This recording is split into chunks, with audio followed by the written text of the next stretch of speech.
Fíjense, cuando hacen las prótesis totales, ahora ya vienen unos discos. La mitad color rosado y la otra mitad, o un tercio del disco, color del viento. Ese disco, colocado en el CAD-CAM, que es el equipo que tenemos acá, va a comenzar a confeccionar la prótesis y va a salir la encía con sus dientes. O sea, en pocas palabras, ni siquiera van a tener la oportunidad, con la nueva tecnología, de estar preparando todo el proceso que se necesita para transformar esos acrílicos en una prótesis total. Entonces, la tecnología lo que está haciendo ahora es, pues, indudablemente ya eliminar una serie de procedimientos. Pero aún así, ustedes tienen que estar familiarizados con estos materiales que son los polímeros. Ahora, dentro de los acrílicos van a encontrar que hay dos tipos de acrílicos. Dentro de las diferentes clasificaciones, hay unos que son acrílicos de combustión compuesta, completa, y otros acrílicos de combustión incompleta.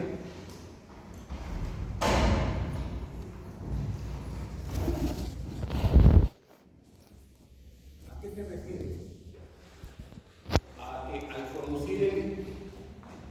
al poner calor o fuego en un acrílico de combustión completa, no va a quedar nada. Mientras todo lo contrario con los de combustión incompleta. Y la pregunta es, ¿para qué sirve eso? Bueno, realmente esto sirve para los procedimientos que se hacen en el laboratorio.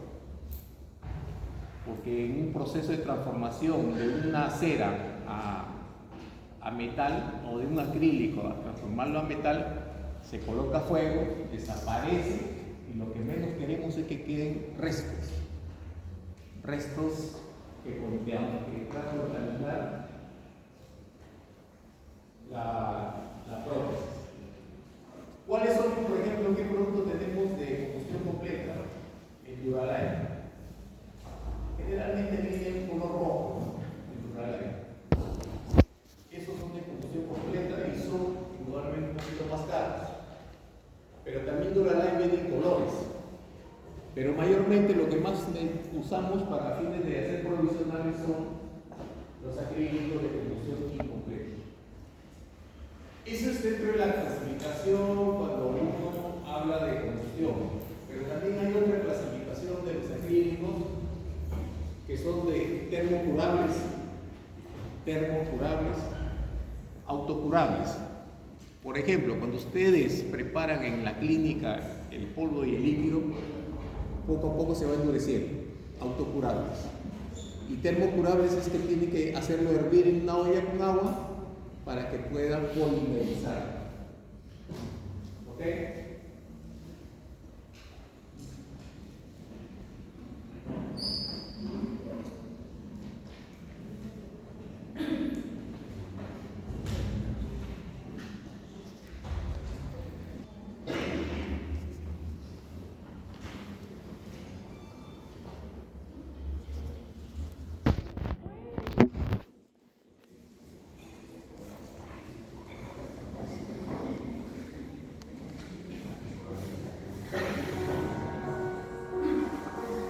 Los temas que generalmente eran esto, ¿no?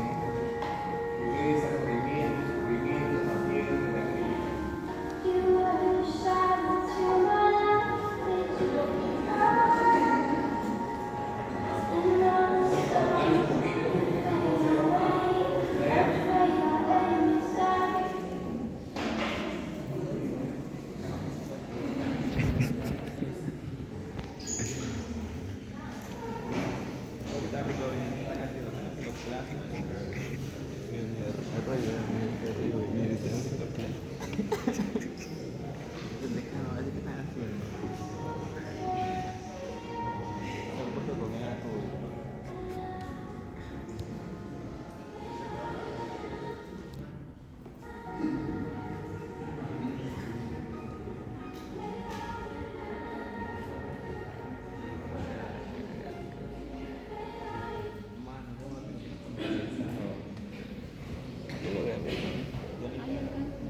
Sí, sí se puede. Está grabando. Está con su armadito. Ahí me dijeron que la. ¿Por qué está con una cámara? ¿Cómo?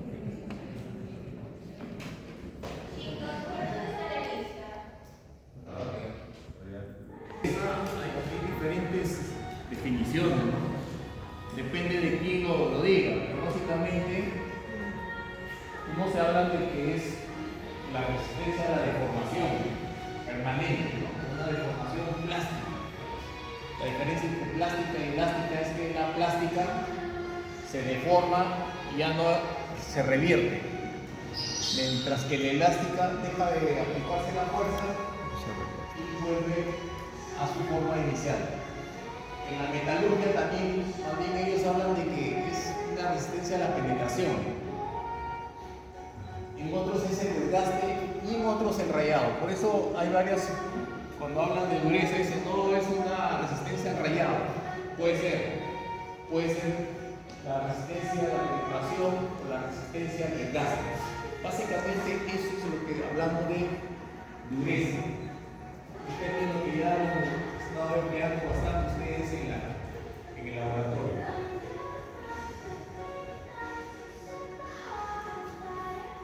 Realmente cuando hablamos de dureza es la resistencia al rayado, o sea, ¿quién raya a quién? No de locura, sino de rayado. Entonces, ¿cuál es el material más duro? ¿Cuál es? El diamante.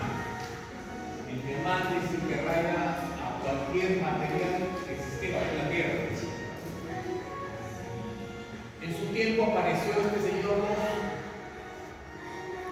1982, hizo una escala de varios materiales, desde el yeso, desde el talco que era el material más,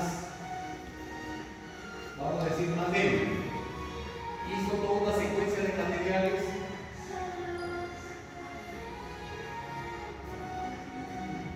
hasta llegar al diamante. La pregunta es, ¿dónde encajamos nuestro esmalte? El cuarzo. Al nivel del cuarzo es el nivel que le corresponde al esmalte, que es el tejido más duro del organismo.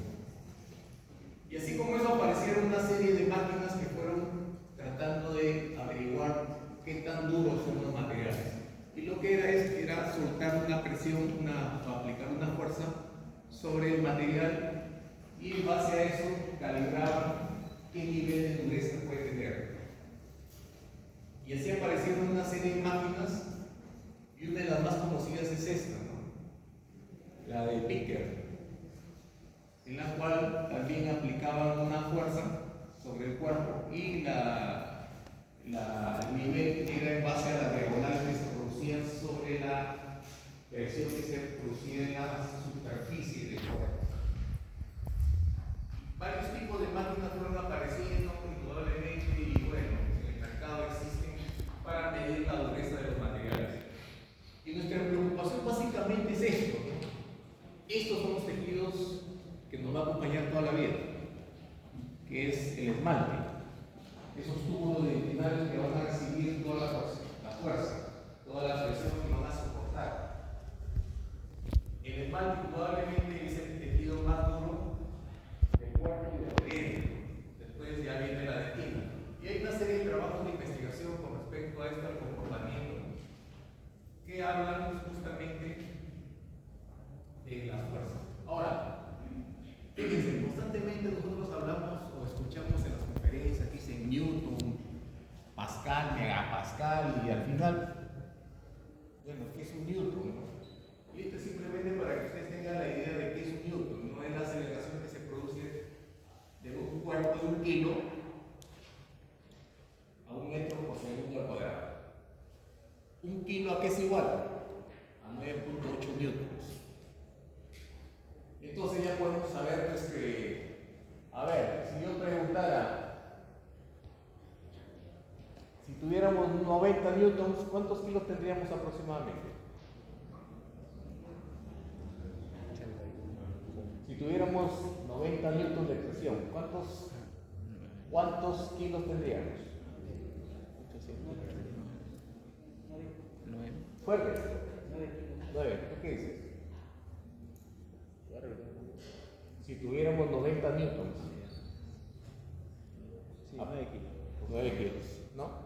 Entonces ya tenemos una idea que si tenemos 90 newtons, estamos hablando de 9 kilos para poder resecar. Ok, esa es unos datos que siempre vamos a escuchar y que si no tenemos exactamente la magnitud, no vamos a entender. Otra cosa que también escuchamos bastante son los megapascales. Que nuestra resina soporta 40 megapascales. ¿Y qué es un megapascal? 10.1932 kilogramos fuerza por centímetro cuadrado, o sea, 10 kilogramos. ¿Un megapascal qué es? 1.000.000 de pascales. ¿Y qué es un pascal? Miren, realmente uno ni idea tiene que 0.0019. Un pascal es igual a un newton, por si acaso. Un pascal igual a un newton. Todos estos datos, por favor, si los pueden grabar, ténganlos siempre presentes. Porque siempre en las conferencias van a escuchar de los pascales, uno ni siquiera tiene idea de qué es un pascal. Si a mí me dicen que yo puedo cargar 50 kilos, los entiendo claramente.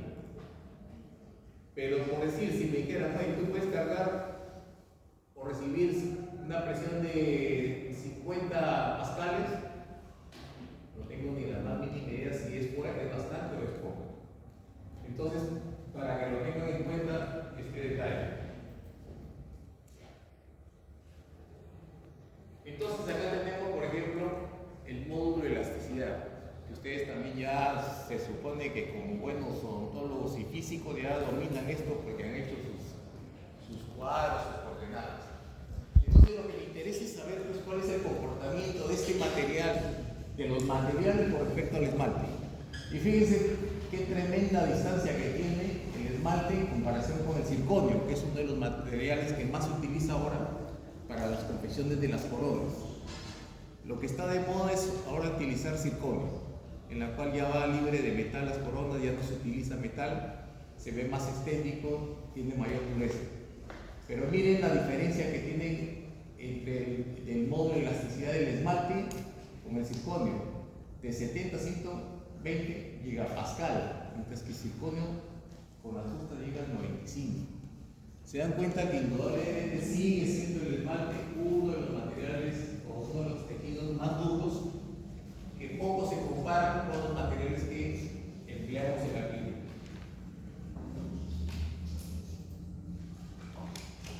Y acá para los grandes físicos que han hecho sus cuadros, ya ahí podrán ver, fíjense arriba,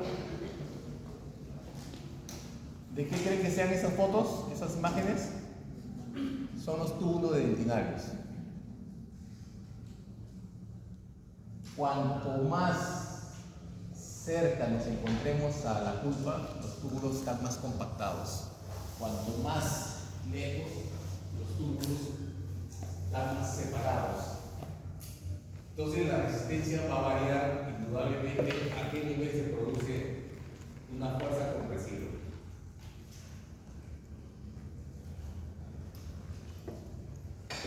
Entonces es importante relacionar todo esto porque esto es lo que nos va a servir para comparar y comprar de repente los materiales que ustedes van a utilizar. Fíjense los valores de dureza entre el esmalte y la dentina, ¿no? Es una distancia abismal. Y este es por medio de dureza medida con Vickers.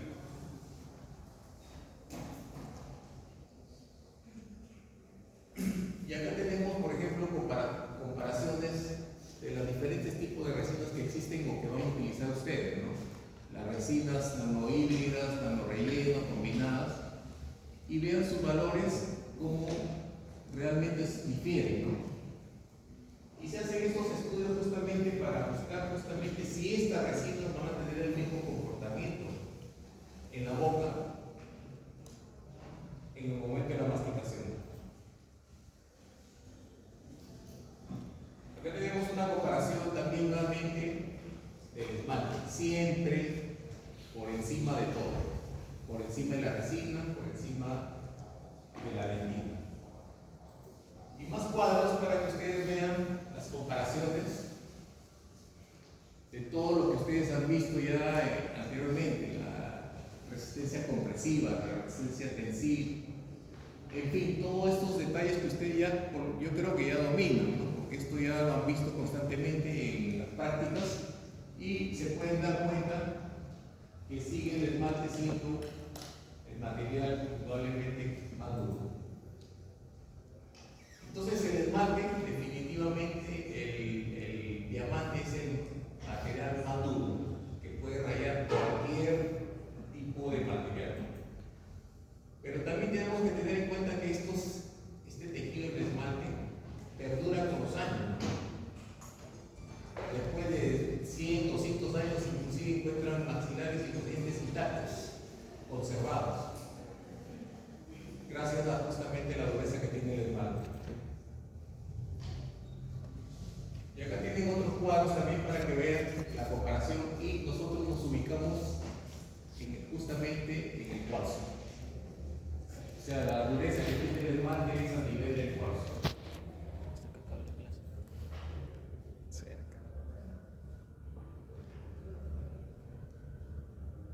Esto es para que vean un poco de la tecnología de ahora. Fíjense, todo ahora cómo se hace. Cámaras infraorales, todo viendo a nivel de pantallas. Ya ni siquiera uno tiene que estar ahí, simplemente está mirando por hacer implantes. ¿Qué es lo que ahora hay? Lamentablemente le digo a algunos, la odontología ahora va a estar supeditada básicamente a la tecnología que son los escáneres, tecnología que son... Falta. Y lamentablemente se va a tener que invertir en eso, porque no hay forma de competir. Si no tenemos esa tecnología, los tratamientos no se va a adquirir mayor precisión, no se va a ahorrar tiempo y sobre todo se va a ahorrar plata, porque los tratamientos se hacen más rápido.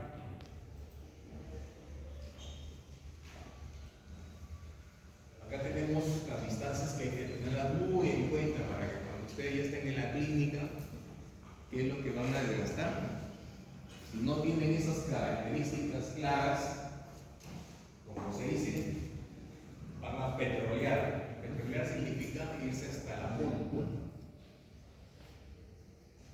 Y acá tenemos nuevamente otros cuadros para que ustedes vean los índices de dureza.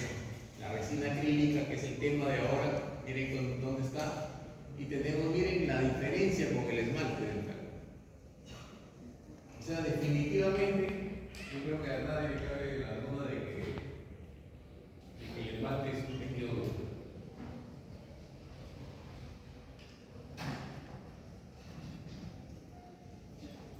Bueno, este tema también creo que ya lo han visto con el doctor, que es el tema de corrimiento. Estos son los cuadros para determinar. Por ejemplo, mucho se habla de la ley de Hooke. La ley de Hooke básicamente se habla de la línea recta, ¿no? del comportamiento elástico. Y hay una serie de términos que vamos a revisarlo rápidamente para que ustedes tengan por lo menos idea de términos. Entonces, tensión, fuerza que tiende a deformar un cuerpo. Deformación, cambio de dimensión producida por una fuerza. O sea, una deformación ya quiere decir un cambio plástico, no es reversible. Resiliencia es esa capacidad que tiene un cuerpo de absorber esa energía sin deformarse. Resistencia a deformarse. En psicología también se habla de resiliencia. Es la capacidad que tiene cada uno de ustedes ante los problemas. Si ponemos el mismo problema a todos, no todos van a reaccionar igual. Algunos se decaen, se deprimen, entran en ansiedad, otros se levantan y siguen para adelante. Eso se explica también en la psicología, resiliencia. Una persona resiliente es aquella que se supera aún por los golpes que tiene en la vida.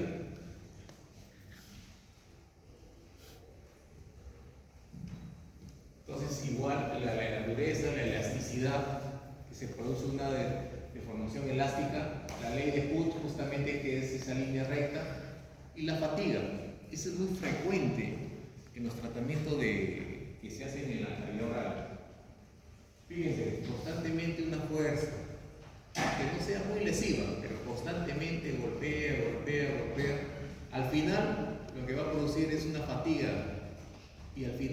el material colapsa. Y es la misma fuerza del inicio, no es una fuerza contundente que va a romper, sino que está dando hasta que al final termina rompiendo el material.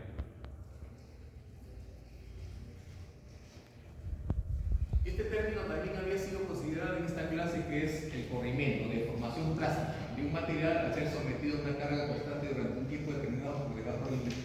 Fíjense, esta es una carga que está debajo del límite proporcional.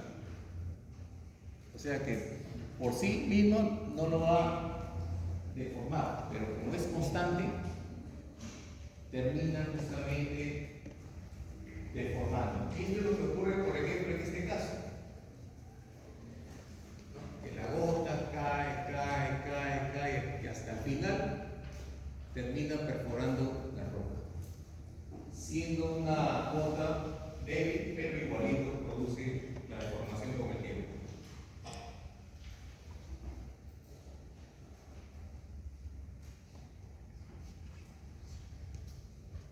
El término de escurrimiento, deformación plástica inicial con posterior deformación plástica.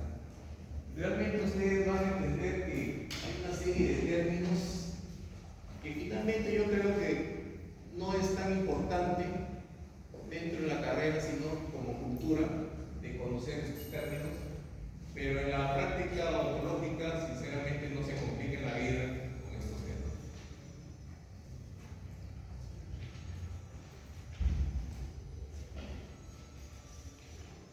Y entramos de lleno ya al tema el cual el doctor me indicó para tratar. ¿Cuáles son las propiedades básicamente de los polímeros?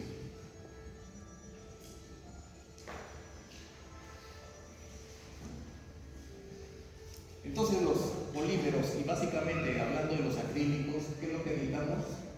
Que no sean irritantes. Nadie va a pretender poner un acrílico en la boca para irritar. Y al final vamos a ver un poco de casuística, cómo el acrílico puede producir una serie de lesiones en los tejidos de los pacientes. Y si no es irritante, por lo menos es biocompatible. En algunos casos el acrílico es transparente, translúcido, sino que con una serie de pigmentos pueden cambiar de color y dejar la estabilidad del color. Ahora poco se utiliza el acrílico para hacer ya coronas definitivas. Antes se utilizaban para hacer jackets, que eran coronas de acrílico. Se utilizaban coronas vinil, que ya ustedes creo que ni las conocen, es con metal y un frente estético de acrílico. Ya no se usa. Ya no se usa. Antes se usaba. Y lo que se buscaba es que no cambie de color. Si le ponían un 6-2, que es un color claro, blanco, lo que menos esperamos que al año esté amarillo, que se oscurezca. Entonces, justamente eso es estabilidad de color, estabilidad dimensional, impermeable, insoluble, sin olor y sabor, por supuesto. No le vamos a poner a un paciente una prótesis que esté sintiendo constantemente el sabor del acrílico, o que tenga un olor. Tiene que ser neutro para que el paciente lo pueda soportar y de baja densidad.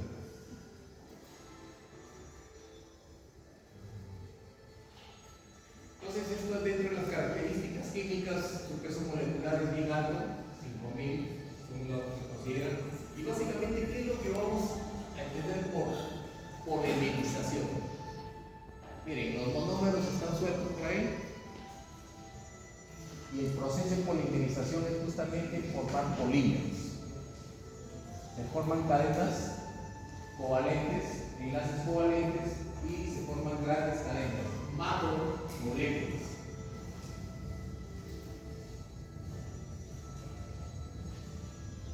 ¿Cuáles son las etapas de polimerización? La iniciación.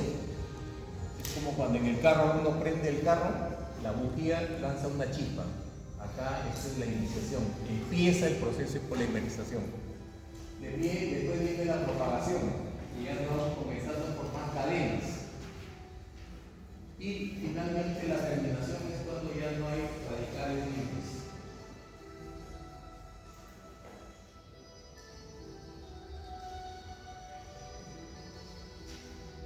Estas fases de la polimerización es lo que ustedes van a ver en el laboratorio, ¿no? La fase arenosa, que es el polvillo la cual se presenta, después viene filamentosa, plástica, elástica y finalmente la rígida. Fíjense que en la elástica es donde se va a producir la reacción exotérmica.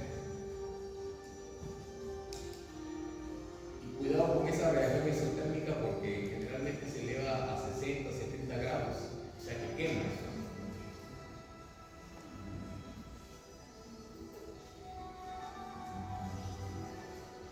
¿Y por qué dicen acrílico? Es por el contenido de este producto que se llama acroleína, que tiene ese olor fuerte, acre, es característico, y que es el ácido. Entonces ahí ven ustedes las macromoléculas que se van formando en el proceso de polimerización. Y esta es la acroleína. Ustedes dirán, ¿y dónde aparece esto? Fíjense, ustedes, y es cancerígeno. ¿Qué pasa? Ponen la sartén, ponen el aceite, la prendida de la cocina probablemente, y se van. Dicen, deja que caliente el aceite. Resulta que el aceite comienza a calentar y recién colocan el huevo. Ese olor, ese vapor, es esto. Ojo con eso.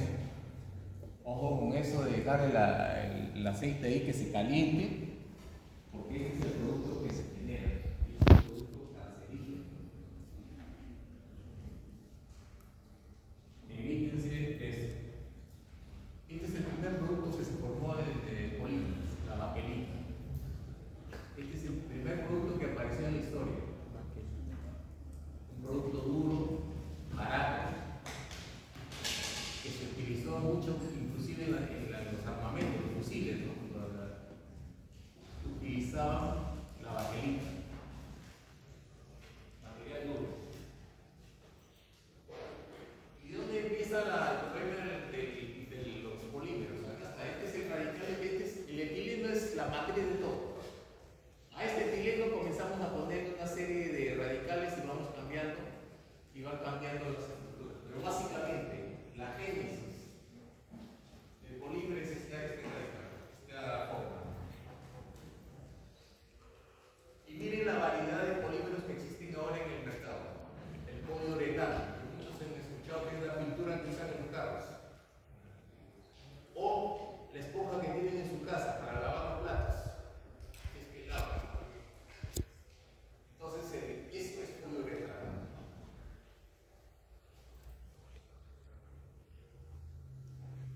¿Quién no conoce este producto? PVC. Que se utiliza en los tubos de agua, de sal. Todo esto son polímeros. El policarbonato que utilizan los techos. Ustedes tienen acá donde están, y esas láminas que están en el techo son de policarbonato, polímero.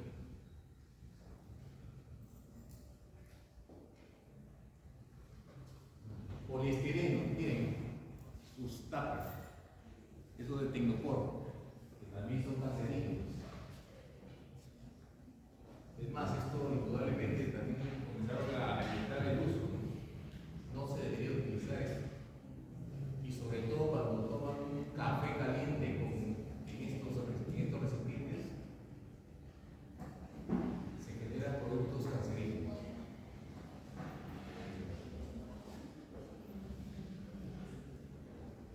Entonces acá tenemos justamente todos los elementos que están conformando un polímero.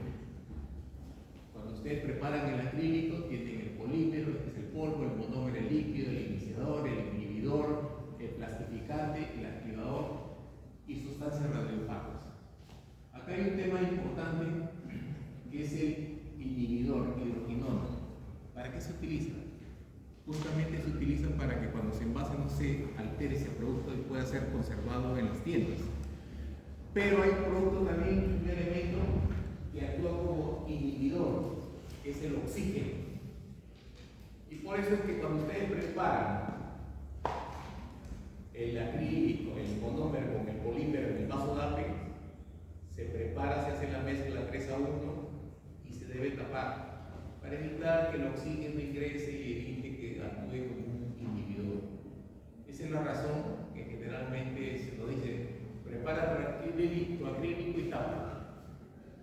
Es por eso, porque el oxígeno es un inhibidor.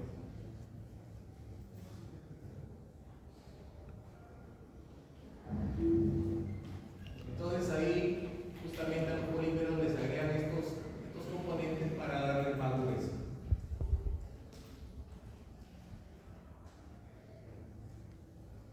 Y estas son las fórmulas que se van a presentar en los productos que ustedes manejan. Por ejemplo, en el polvo está justamente esta composición. Hay un producto que ustedes van a utilizar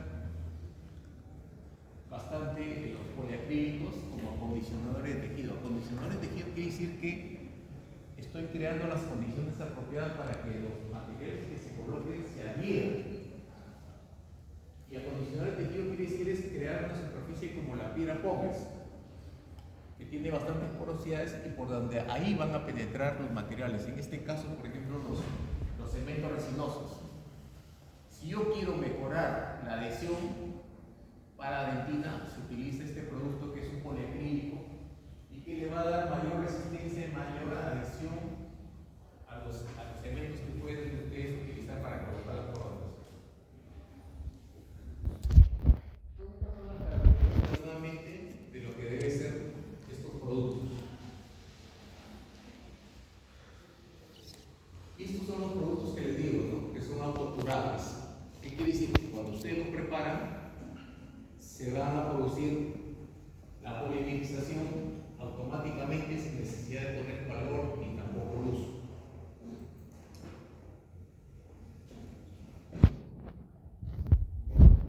Quiero preparar mi tejido para colocar una corona, para colocar un cemento, para colocar una resina. El ácido fosfórico es para el esmalte y el ácido poliacrílico es para la dentina. Si ustedes han tallado y están en dentina, no van a usar ácido fosfórico, porque no lo va a grabar, no lo va a preparar, no lo va a acondicionar. Fosfórico al 30%, el esmalte, y el poliacrílico, que puede ser de 10 al 20%.